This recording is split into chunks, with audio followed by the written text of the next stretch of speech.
in the case did not discharge the bullet presented by the Independent Policing Oversight Authority, IPOA. Now, the firearms had been taken to the DCI lab following the fatal shooting of Rex Masai during last year's anti-government demonstrations staged by Gen Z protesters. Your Honor, the 3 pistols I've just mentioned cannot have fired exhibit IPOA A1. Cannot have fired exhibit IPOA A1 because their caliber is 9x19 millimeters.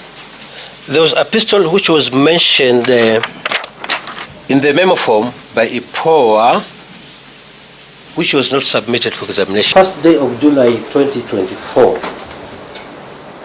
our laboratory received an exhibit from IPOA headquarters. This exhibit, Your Honor, was brought to our laboratory by ADF. And this particular exhibit, Your Honor, as it was received in our laboratory, it was allocated laboratory number 364 of 2024. 364 of 2024. Yes. Your Honor, and it was a damaged, fired bullet jacketing. A damaged, fired. It is me who examined the said exhibit, and my examination weighed 0.83 grams. 0.83 grams. It was a piece of a rifle bullet and formerly a component of a caliber 5.56 by 45 millimeter ammunition bullet. A caliber 5.56 by 45 millimeter ammunition bullet. Your Honor, physical examination of IPOA A1 revealed what we call as land engraved areas. When you look at the surface of the bullet, you can count those 6 land engraved areas, and they were of a right-hand twist. They tend to bend to the right.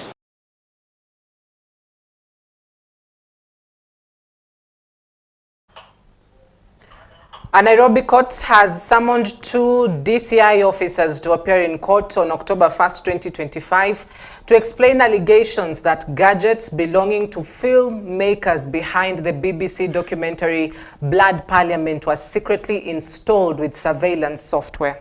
The summons were issued after lawyer Ian Mutiso, representing the 4 filmmakers, urged the court to compel the officers to clarify the circumstances surrounding the alleged surveillance. Last week, the filmmakers Nicholas Wambugu, Brian Adagala, Mark Denver Karubiu, and Christopher Wamai told the court that their devices had been tampered with while in police custody. And according to a forensic report tabled in court by the University of Toronto Citizen Lab, Wabugu's phone was infected with commercial spyware FlexSpy between May 2nd, when it was confiscated by police, and July 10th, when it was returned to him. The magistrate adjourned the case and scheduled it for mention on October 1st, when the 2 DCI officers are expected to appear and shed light on the claims. Now, mimi tunapata Nicholas Wambugu tangu 2nd of May kwenye washiko. Mimi nimekuwa nimekasirika sana kwa sababu hii serikali inafaidi Fed, na sasa venye kwangu mimi naona walikuwa condemned forcefully. Na tena sasa since then hawa vijana wanne wameteseka sana, still wazazi tumeteseka sana, tumegojeka, tumekuwa we are not at ease anytime, na tena kuwa frustrated na hii postponement. Tumekuja mara mingi tunaambiwa mtu fulani hakuji, hiyo tunaona like wanyonge tumenyongwa sana, at just because maybe we don't have that authority. I mentioned before, Honorable Wambo, and it's equally important to show my frustrations and to why the DCI did not get to appear in court. This date was evidently taken under the court directions, and what is important for you to know today is that the court has accepted our application, whereby we have sought for summons against the DCI, the two officers who are handling this particular matter. And the reason for those particular summons, I want them to making decisions, and they need to actually be accountable for those particular decisions. Something also which is very important, during our submission of the said application, rather bring the attention of this prior to the court, apparently this is an issue which is also expressed in another matter, whereby the DCI planted a bug in somebody's computer. I'm telling you, we have a serious problem of privacy being infringed in this country. And at this particular moment, if we do not get to address it right now, I can tell you, you will be under serious scrutiny from the government.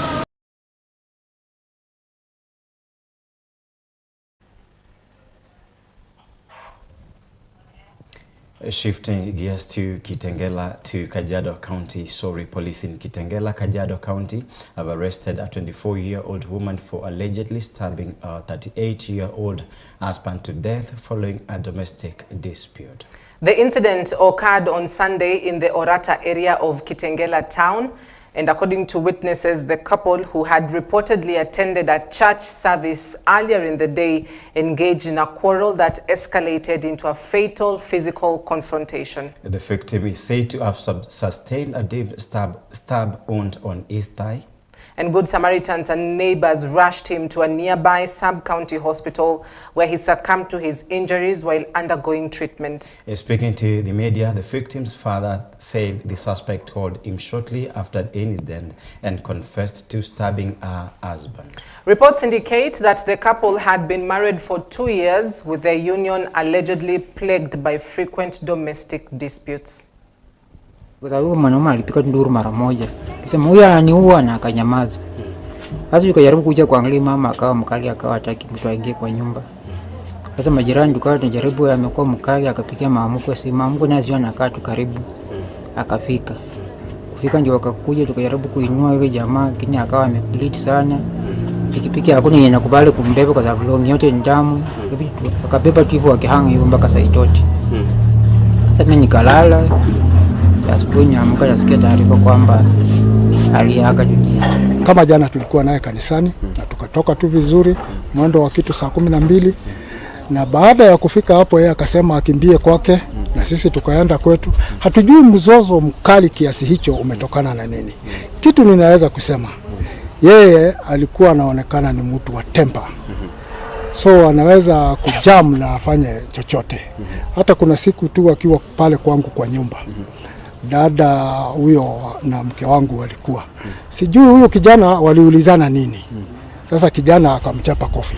Alipomchapa kofi, yeye huyo mwanamke aliamuka akakimbia na ndani akakuja na kisu.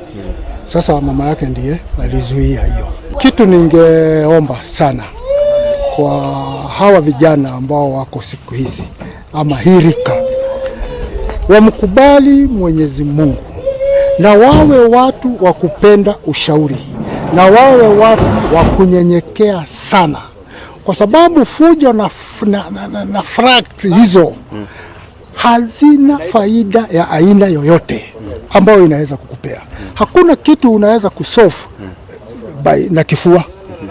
Nchi ina sheria na mwanadamu amepewa sheria na Mwenyezi Mungu. To a different murder case, police in Elbagon, Nakuru County have arrested a farmhand accused of brutally murdering an elderly couple and dumping their bodies in a pit latrine within their compound. The suspect, identified as Juma Wanyama, worked for the late Pius Machogu and Jerusha Kwamboka. According to police reports, Wanyama allegedly killed the couple on Saturday night before neighbors raised the alarm the following day, after failing to locate them.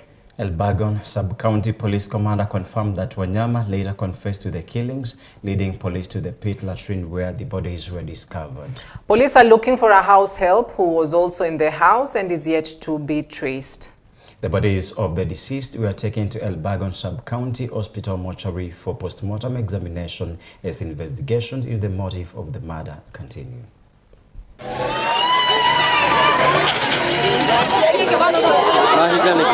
Kuna shimo moja ilikuwa imefungwa, ikabidi sababu alikuwa amepelekwa na polisi tuvunje kufuri. Tulipoangalia ndani tukakuta kwamba mama ndiye alikuwa anaonekana, alikuwa juu. Kwa sasa tunashuku pia mama yule msichana ambaye ni msichana wa kazi hapa nyumbani, huenda ikawa labda ako kwa kisima ama labda hatujui mahali yako. Kwa sasa tuko katika giza nene ambalo hatujui la kufanya. Tunaomba serikali ingilie kati ili tuweze kujua ukweli. Inakaa kuna kitu ilikasirisha yeye, ama ni yeye mtu amerani basaka, ama ni bangi, ama ni tutajua tu in the investigation. So kwa saa hii hatutaki speculation.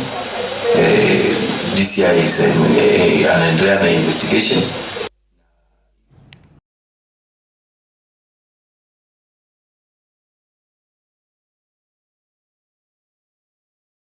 A coalition of more than 50 political parties has issued a stern warning to the newly constituted Independent Electoral and Boundaries Commission, IEBC, accusing it of sidelining them in key electoral discussions. In a statement delivered by Dr. Augustus Chalo Muli, the interim chair of the political parties caucus, the coalition said that the IEBC has failed to engage them despite political parties being its principal stakeholders. The leaders expressed concern that this exclusion undermines the spirit of multi-party democracy and failed to protect multipartyism at all costs. They further accused the Register of Political Parties of targeting some of their member parties for deregistration, warning that such actions threaten the country's democratic gains. Multi-party democracy is not a given. It was paid for in full by Kenyan blood.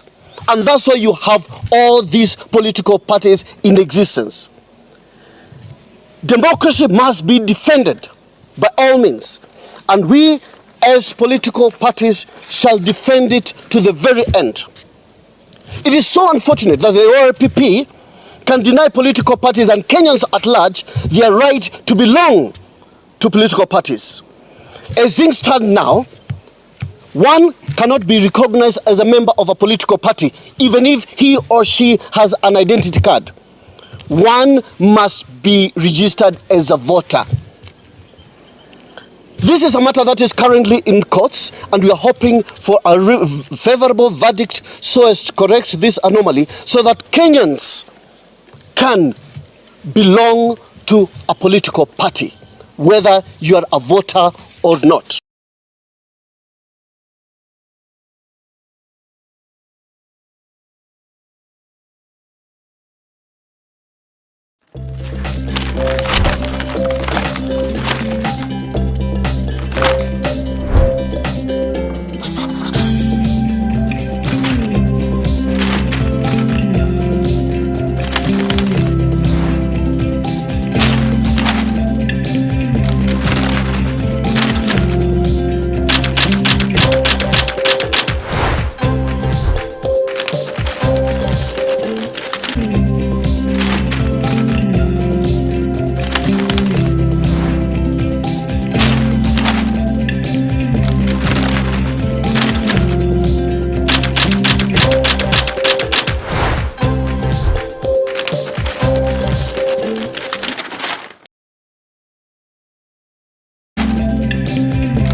Welcome back to EBN TV. Remember, you're watching Morning Live, and this is the newspaper review. Right, we have the Daily Nation and the Standard newspaper this morning, and we'd love to bring you up to speed on just how the papers are looking like and to give you a sneak peek of some of the key headline story. The Daily Nation campaign podium Delegations hosted at State House. That is the headline this morning on the Daily Nation, a campaign podium. Well, which podium are we talking about? This is the State House.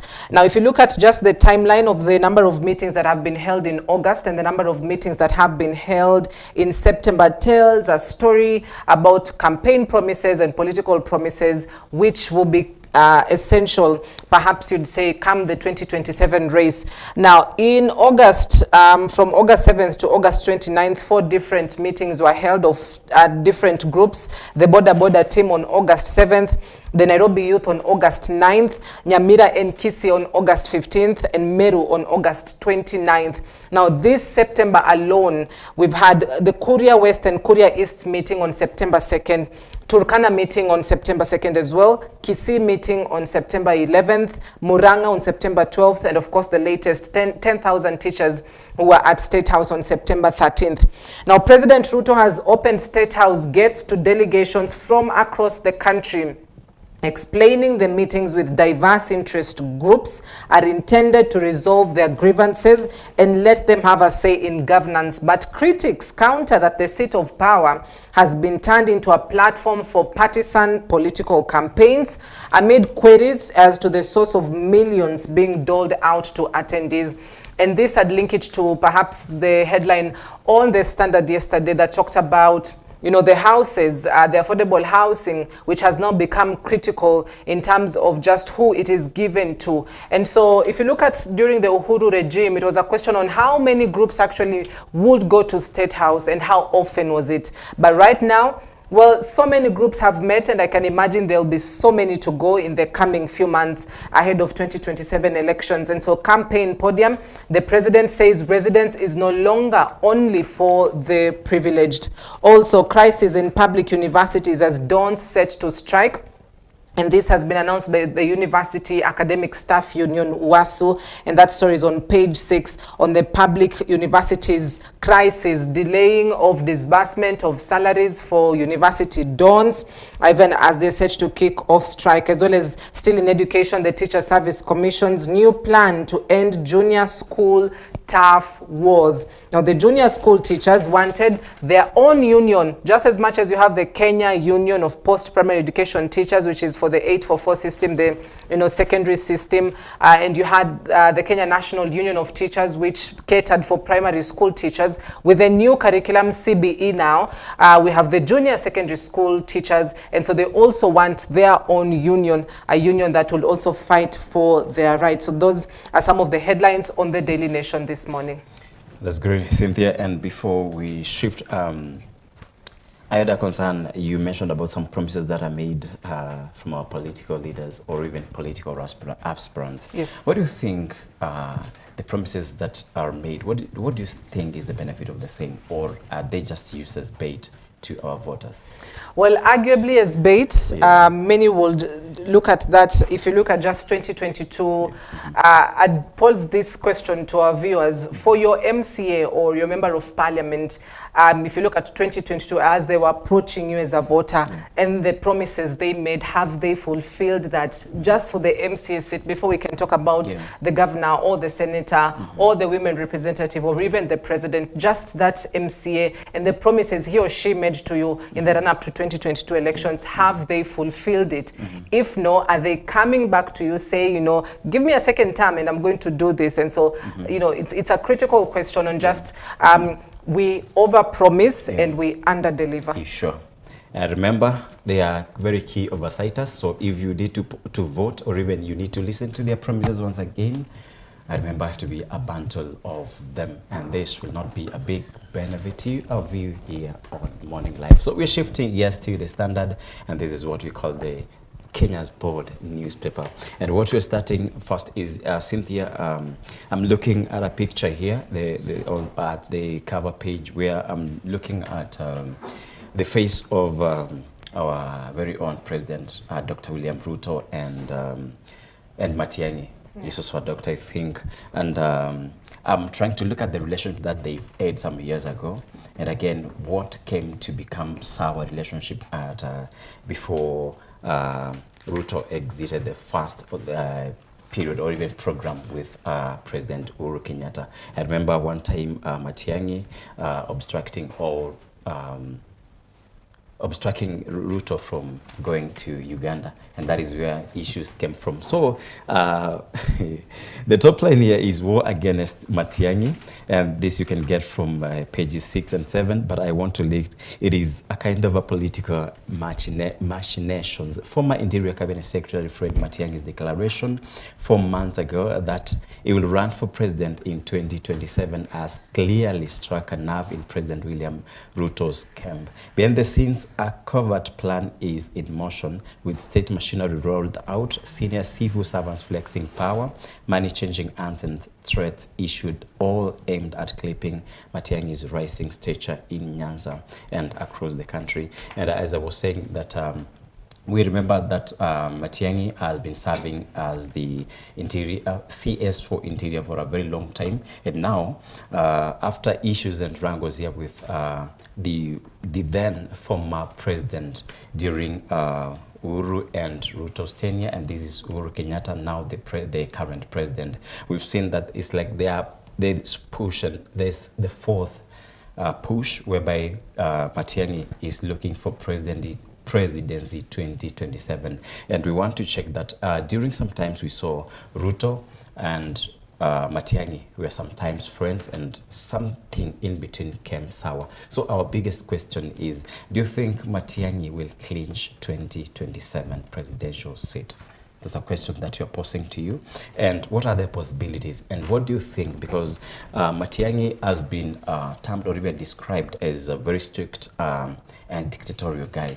Do you think Kenya needs such a guy for the presidency this 2027? And I need to read some quote. It's true, professionals from the Guzii community met. You can't threaten someone because of his or her political beliefs. These were top professionals from our community, and this is from Julius Ogampa, and he is the CS for Education. And again, another quote from Richard Onyonga, is a Kisii senator. You can read, they are here every weekend flying in a dozen helicopters, intimidating civil servants, bribing people in the name of economic empowerment rallies. Where this money is coming from, or where is this money coming from? And Cynthia, I think with the Standard, because it is calling itself a board, the Kenya's board newspaper, there is this issue of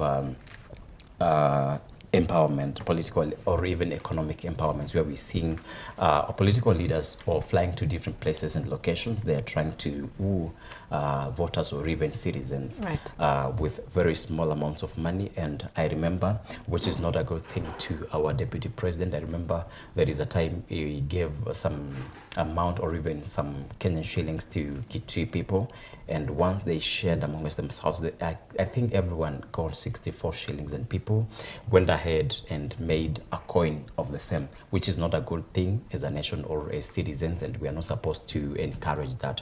But when it comes to the issue of empowerment, do you think this kind of empowerment with the small coins will help our citizens or even will help our economy? I mean, it's very interesting that one or the other, something always has to come up. It could have been a sincere, honest initiative by the government on economic empowerments. But when, you know, these economic empowerments are turned not just to the empowerment bit of it, but it's turned into a political circus. You know, we now start questioning on what is the sincerity of this economic empowerment, and we've seen so many of them. They have done so many counties. It seems this is an initiative that has been placed on the shoulders of the Deputy President, Professor Kithure Kindiki. He's been at the forefront of, you know, touring and visiting various parts of the counties with leaders from those counties, and at the forefront of championing for this economic empowerment. So as much as perhaps the president has taken a back seat on this program, it's the deputy president and a few leaders, you know, key leaders from government, including even National Assembly Speaker Moses Wetangula, who have been out there saying this is the way to go. And, you know, millions of money are being questioned, and it's also a question on the money that is being spent, can it be audited so that we know where is this money coming from? You know, who is handling this money? How much in a financial year has been channeled to go into the economic empowerment, and can it be audited? And there's a popular saying in the political circles that you can't audit a goat, because if a politician comes and buys you a goat, Jeff, the Auditor General can't audit a goat. He can't. So it is quite interesting to see how these empowerment programs are going to evolve. Yeah, and I think because sometimes we also have to look into what our government is doing, our leaders, as I say, that we duly elect them into those positions. We need to know, or even we need to put this money, they need to put this money into a central place or location whereby it can benefit a bigger percentage of this generation. And I think there is something that I want to finish from the Standard, and this is sloths flying blind in city without CCTV, and this is about the security in CBD or around Nairobi town. And from sometimes you've seen young people trying to harass people and traumatize people around CBD. And I want to read this. Despite millions sunk into the integrated urban surveillance systems between 2012 and 2015, Nairobi has no working CCTV to capture real-time crime in the CBD and major roads. A week after a lawyer Charlo Bobu was gunned down in hail of bullets, detectives still have no solid leads and are left to hope and pray for good Samaritan to step forward. So this, I think I may quote it to be so disrespectful for a country like this, or even our CBD, to have no surveillance systems to make sure real-time recording is done, to make sure that our security is beefed up. So that is what we've aired for you this morning from the newspaper, unless you have something you can add from the same. Right, and I mean, you know, as you've said, you know, Kenya's bold newspaper has really been going bold for the last few months. They've obviously attracted critics, but it all goes back to the basics of just what journalism is, as well as for the Daily Nation. So those are the headlines this morning on these two newspapers, the Daily Nation and the Standard. Thank you. And as I said, that is what we've aired for you, and I'm leaving out Livingston there for an exclusive interview. And as I said, this is EBN TV, where we make sure that we transform your world. I'm JKS Jeffrey Kimayusomba. Until we meet again, bye-bye. And to the unsung heroes from behind the scenes, thank you for making this program up to this time a success. God bless you. Right, don't go too far. We'll be coming back with a discussion on the emerging trends in education, something called homeschooling. Is it something you as a parent will be able to embrace? So don't go too far. We'll be back shortly. Stay with us.